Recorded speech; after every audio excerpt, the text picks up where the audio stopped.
चलिए students, parts B solve करने का अब हमारा टर्न है। पार्ट ए मैंने सॉल्व कर दिया है, इसका लिंक मैं डिस्क्रिप्शन बॉक्स में डाल दूंगी। एक्चुअली मैं अलग अलग इसलिए कर रही हूँ क्योंकि वीडियो काफ़ी लॉन्ग हो जाता है और मैं प्रॉपर डायग्राम के साथ आपको बताती हूँ तो थोड़ा सा लॉन्ग हो जाता है और इतनी स्पेस नहीं रहती फिर। सो दैट्स वाई मैं अलग अलग पार्ट अपलोड करती हूँ। तो अब बी पार्ट मैं अपलोड कर रही हूँ और इसका पढ़ लेते हैं। वही हमारे पास कंपाउंड माइक्रोस्कोप है जिसकी फोकल लेंथ देखिए, मैंने ए पार्ट पूरा इस तरीके से सॉल्व किया हुआ है। ठीक है, अब हम सेकंड पार्ट की तरफ आते हैं। अब देखिए सेकंड पार्ट में भी मैंने डायग्राम बनाया हुआ है। उन्होंने पूछा हुआ है how far from the objective should an object be place, मतलब अभी भी वो ऑब्जेक्ट डिस्टेंस ही पूछ रहे हैं। कब? When final image is at infinity. Infinity पे बन रही फाइनल इमेज और magnification power of the microscope दोनों केसेस में निकालना है। तो देखिए ये मैंने बना दिया है। ये इमेज कहाँ बन रही है? Final image at infinity. Students, अगर इमेज इन्फिनिटी पे बन रही है तो डेफिनेटली ऑब्जेक्ट, इस लेंस का जो ऑब्जेक्ट होगा वो कहाँ रखा हुआ होगा? वो होगा फोकस पे, यानी इसके फोकस पे होना चाहिए। When object is at focus image will form at infinity. इसका मतलब यहाँ से यहाँ तक का जो डिस्टेंस है, this distance is called the object distance. Okay, हर लेंस हम कहाँ से मेजर करते हैं? Pole or optical centre. तो ये हमारा यू होगा, this will be our U which is equals to, वो हम देखेंगे कितना होगा। यू इज इक्वल्स टू क्या होगा कि ऑब्जेक्ट जब इसके फोकस पे होगा तो इमेज इन्फिनिटी बनेगी। तो इसका कितना होना चाहिए फोकस? -6.25 सेंटीमीटर होना चाहिए। Are you getting my point? Correct है ना? देखिए रेज ऐसे आ रही है, हाँ रेज ऐसे आ रही है and then goes like this. ये हमारी आंखों में दिख रही है और ये फाइनल इमेज एट इन्फिनिटी पे बन रही है। ठीक है, अब यहाँ पे गौर से देखिए कि ऑब्जेक्ट कहाँ रखा हुआ है, इसका मतलब एट 6.25, तो फाइनल इमेज एट इन्फिनिटी। चलिए हम निकाल के भी देख लेते हैं। हमें पता है 1/1 हम किसके लिए सॉल्व कर रहे हैं? अभी आईपीस के लिए सॉल्व कर रहे हैं। ठीक है, part B 1/v minus 1/u minus 1/u is equals to 1/f of e। Image कहाँ बन रही? इन्फिनिटी, तो 1/ve minus 1/e infinity is equals to 1/fe। ये समथिंग अपॉन इन्फिनिटी 0 हो जाएगा, तो 1/ve is equals to 1/fe हो जाएगा। Hence ve is equals to fe, मतलब जो आईपीस का फोकल लेंथ है वही इमेज का होगा। यही मैंने बताया आपको। ठीक है, अब मुझे समझाइए कि अगर ये जो ऑब्जेक्ट डिस्टेंस है इसका, अब दोनों लेंस के बीच में कितना सेपरेशन दिया हुआ था? 15 सेंटीमीटर। तो अगर यहां से लेके यहां तक का 15 है तो 15 में से अगर आप 6.25 करेंगे तो ये बचा हुआ ये वाला डिस्टेंस आ जाएगा क्या? ये यहां से लेके यहां तक, और ये जो डिस्टेंस है वो इस कॉन्वेक्स लेंस से। तो अगर इस कॉन्वेक्स लेंस है, इसका मतलब इस कॉन्वेक्स लेंस की ये इमेज की तरह काम करेगा। तो ये इस कॉन्वेक्स लेंस की इमेज है, तभी तो इसका ऑब्जेक्ट की तरह काम कर रहा है। ठीक है, तो इमेज ऑफ दिस तो कैसे निकालेंगे हम? बहुत सिंपल है। 15 माइनस 6.25 ठीक है। ओके, और ये अगर आप करेंगे तो ये बचेगा 8।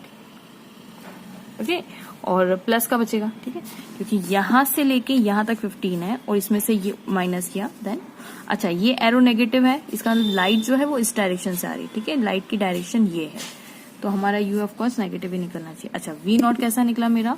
That is equals to plus का, क्योंकि ये लाइट की डायरेक्शन में, देखिए ये arrow in the direction of the light है, which is equals to 8.75 centimetre. अब अगर मेरे पास वी नॉट आ गया, मेरे पास एफ नॉट है, तो क्या मैं इसका यू नॉट निकाल सकती हूँ? बहुत ही ईजी हो गया हमारे लिए काम। तो अगेन अब हम निकालते हैं ऑब्जेक्टिव लेंस के लिए, सब कुछ निकाल रहे हैं। Objective lens which is equals to 1/v not minus 1/u not is equals to 1/f not. Okay, तो हमें 1/v नॉट तो पता है, विच इज इक्वल्स टू 8.75, और वो भी पॉजिटिव का आया था हमारे पास। ठीक है, माइनस 1/u नॉट मुझे नहीं पता, दैट इज 1/f नॉट भी पता है 2 सेंटीमीटर। देखिए ये 2 सेंटीमीटर है। ठीक है, अब ये निकालना है, इधर भेज देते हैं। That is 8.75 minus 1.2 is equals to 1/u not. ठीक है, इसको अगर आप सॉल्व करेंगे तो 8.25 इंटू 2, मतलब ऊपर नीचे आप 8.75 कर लीजिए, यहाँ पर भी 8.75 कर लीजिए, then the answer would be 2 5 10, 2 7 14 और एक 15, 2 16 और एक 17, यानी 17.5 आपका आंसर आया। और यहाँ पे आंसर आ जाएगा आपका 1 माइनस, अच्छा यहाँ पे आप किस किस से मल्टीप्लाई करेंगे, यहाँ पे आप 2 से मल्टीप्लाई कर देंगे, ठीक है। तो 2 हो जाएगा यहाँ पे 2 माइनस, और अगर आप मल्टीप्लाई करेंगे 875 that is equal to 1 upon u0, ठीक है। अगर मैं इसको माइनस करूँ तो 6.75 डिवाइडेड बाई 17.5 और वो भी नेगेटिव, ठीक है। और आना भी चाहिए क्योंकि against the direction of light है। इसको अगर आप सॉल्व करेंगे तो you will get answer 6.75 upon this, you will get approximately 2.56 negative. और ये 1 मतलब एक मिनट रुकिए, यहाँ पे नहीं लिखते। इसको सॉल्व करने पर, अच्छा मैं थोड़ा u0 ऊपर कर देती हूँ, रिवर्स कर देती हूँ, तो मेरा आंसर आ जाएगा -17.5 divided by 6.75 which is equals to -2.56 which is approximately equals to 2.6 कर देते हैं, ठीक है। अब आप देखिए ये बिल्कुल near to the focal length है ना। इसकी फोकल लेंथ कितनी थी, 2 सेंटीमीटर थी ऑब्जेक्टिव की, और ये कहाँ बन रहा है 2.6 पे बन रहा है ना, मतलब थोड़ा सा 0.6 आगे। मतलब फोकल लेंथ अगर यहाँ पे ये 2 सेंटीमीटर तो ये इमेज 2.6 पे बन, ऑब्जेक्ट कहाँ रखा हुआ है 2.6 पे, मतलब इसकी फोकल लेंथ कितनी है 2 सेंटीमीटर, तो यहाँ पे तो 2.6 लगभग कुछ थोड़ा सा 0.6 मतलब यहाँ पे हल्का सा यहाँ पे शिफ्ट होगा, ठीक है। चलिए तो स्टूडेंट्स अब हमसे पूछा गया है कि what is the magnification of this. तो मैग्निफिकेशन हमें पता है m0 इंटू ME के बराबर होता है, which is equals to m0 into ME। अब आप जानते हैं कि यहाँ पे जो हमने फॉर्मूला लिखा, जब least distant of distinct vision पे चीजें थी तब हमने लिखा v upon u0 1 plus d upon fe लिखा, करेक्ट है। अब यहाँ पे बस आपको ये नहीं लिखना है, ओके।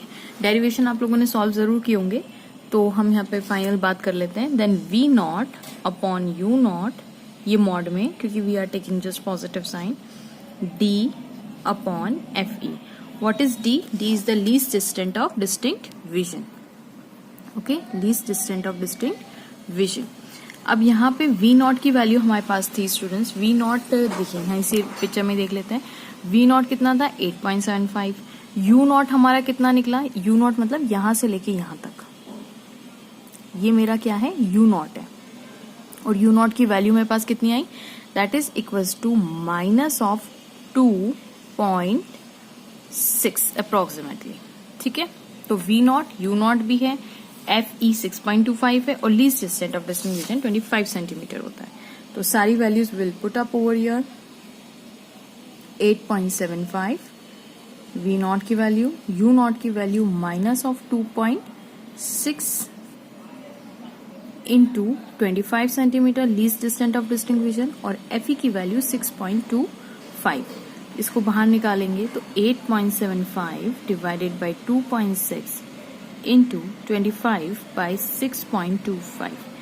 अगर आप इसको कैलकुलेट करेंगे तो यहाँ से डेसिमल हटाएंगे तो ये 2 0 लग जाएंगे, ये जाएगा 25 सा और ये आएगा 100, ये जाएगा 4 सा, that is answer would B 8.75 into 4 divided by 2.6। आप अगर इन दोनों को मल्टीप्लाई करेंगे तो 4 5 ज़ा 20, 4 7 ज़ा 20, 29 30, 4 ज़ा 32, 33, 34, 35, यानी 35 डिवाइडेड बाई 2.6। इसको लगेंगे तो 350 हो गया, तो 350 डिवाइडेड बाई 26, ये अप्रोक्सीमेट आपका आंसर आ जाएगा 13.46 सॉरी ये तो मैग्निफिकेशन है, मैग्निफिकेशन इज यूनिटलेस। तो कितना मैग्नीफाई हुआ image, 13.46। Okay, so this is our required answer. Hope you like my video. ये सेकंड पार्ट सॉल्व हो गया हमारा, और इसका लिंक मैं आपको पार्ट ए में भी दे दूंगी। So please do watch, like and subscribe. Thank you.